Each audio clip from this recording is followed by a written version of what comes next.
Lexus has also given the NX its Safety System Plus technology, which comprises a pre-collision warning and emergency braking system, adaptive cruise control, adaptive high-beam headlights, that is, headlights capable of selectively illuminating the road ahead in such a way that other drivers aren't constantly dazzled, lane departure warning and road sign assist. The last of those reiterates speed limits and such on the infotainment display.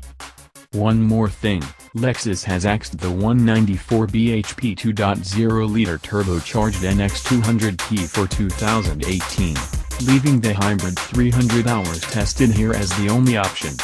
The grade structure has been simplified to SE, Luxury, F-Sport, F-Sport Premier Pack, adds a head-up display, plus a 14-speaker Mark Levinson sound system, and, at the top of the pile, Premier.The NX300h is, however, capable of impressive cross-country pace, with well-controlled body roll and intuitive steering.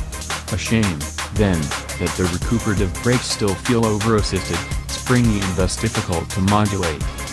In low-speed traffic the NX300h remains a cut above its unelectrified rivals thanks to ability to glide off the mark silently.